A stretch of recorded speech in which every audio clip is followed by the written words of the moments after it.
जय हिंद प्यारे विद्यार्थियों। आज का टॉपिक है, आज की सच्ची कहानी है देने का आनंद। क्या है? देने का आनंद। हाँ, वेरी गुड। अब ध्यान सुनिएगा।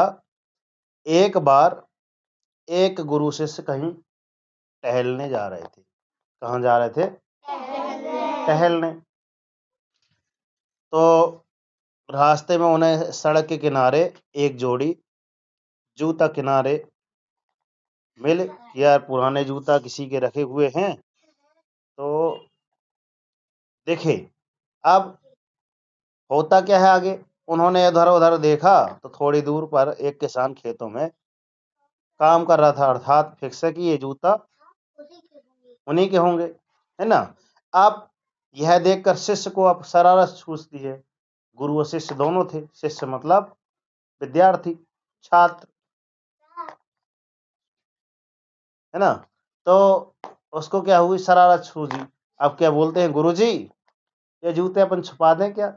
फिर जब किसान आएगा तो बड़ा मजा आएगा, है ना। ऐसे आप लोग भी करते हैं, हम भी किए हैं, ऐसा नहीं है। अब गुरुजी क्या बोलते हैं, देखो। गुरुजी ने कहा, क्यों ना हम ये जूते कहीं छुपाए नहीं, बल्कि इसी की जगह क्या कहें कि बल्कि जूते छुपाने के बजाय इसमें हम एक एक चांदी के सिक्के डाल दें। उस जमाने की बात है। गुरुजी लाए और एक एक दोनों में सिक्के डाल दिए। अब थोड़ी ही देर में वो दोनों चले गए और छुप कर कहाँ से देख रहे थे? झाड़ियों के किनारे से देख रहे थे। देने के आनंद की बात बता रहे हैं। अब बात आगे बढ़ी। थोड़ी देर बाद किसान वहां आया और जैसे ही उसने एक जूते में पैर डाला, उसे जूते में कुछ होने का एहसास हुआ कि हाँ यार, लगता कुछ अंदर घुसा है क्या? जूते में कुछ है क्या? चीज तो रखा होगा। जैसे ही, है ना, देखा उसने तो चांदी का एक सिक्का जूते में था। बड़ा आश्चर्य हुआ, भूरी भगवान देन छप्पड़ फाड़ की। ऐसे होते हैं क्या? ऐसे नहीं बोलते हैं गांव की भाषा में? देने वाला जब भी देता देता छप्पर फाड़ के, मगर लेने वाला जब भी देता देता चमड़ी उधार के। ध्यान रखना, भगवान आपको दे देते हैं तो उनका शुक्रिया अदा करना है। अगर उनके दिए हुए को आप भूल जाएंगे तो फिर चमड़ी उधार के मिलेगा। इसलिए ध्यान रखें। तो अब होता क्या है, देखना, उनका सदुपयोग करेगा।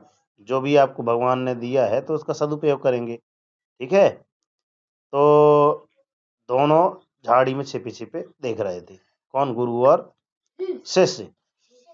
किसान ने आश्चर्य से इधर उधर देखा, लेकिन उनको दिखाई नहीं, क्योंकि वो झाड़ी में छुपे थे। दूसरा पैर जैसे डाला तो दूसरे में भी एक चांदी का सिक्का मिला।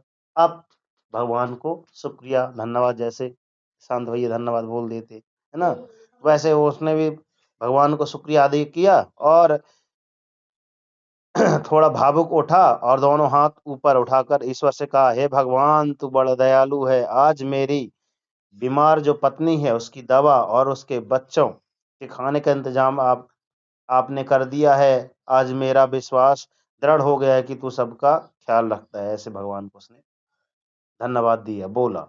फिर यह कहकर अपने आंसू पोंछता हुआ किसान घर चला गया। और यह नजारा देखकर गुरु ने शिष्य से पूछा, अब बताओ, जूते छिपाने में ज्यादा मजा आया कि जैसे इसने बोला कि यार मेरी बीमार पत्नी और मेरे बच्चों को खाने का इंतजाम हो गया, तो आपको सबसे ज्यादा किसमें खुशी मिली?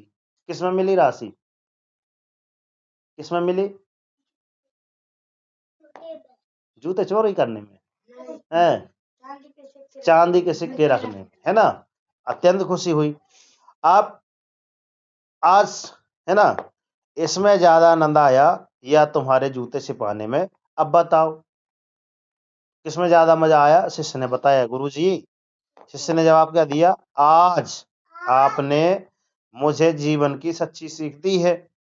आनंद देने में है, वह किसी चीज को लेने में नहीं।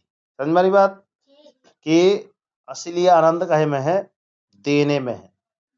तो आज का टॉपिक भी क्या था? देने में आनंद, देने का आनंद कि वास्तव में क्या आनंद मिलता है।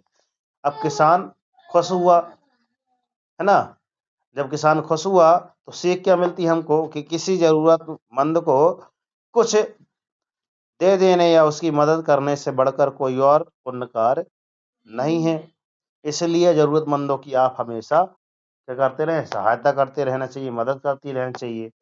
और हमारे पेज से जोड़ करने के लिए कभी ना भूलें, दयालु बने, मदद करें और आनंद फैलाएं और इस पोस्ट को फैलाएं। ये जो भी हमारे इतने वीडियो हैं, सबको एक दूसरे को क्या है, कहानी बिल्कुल याद कर लें, बार बार सुने, कम से कम एक कहानी को 2 बार 3 बार सुने, याद हो जाए तो किसी दूसरे को जरूर सुनाएं। एक बार गुरुजी ने कहानी बताई थी, हमसे इसको ये शिक्षा मिली। आई बात समझ में? ठीक है, सभी बच्चे ध्यान दें, कितनी कहानी हो गई हैं, एक बार पढ़ के जरूर आए, ठीक है ना?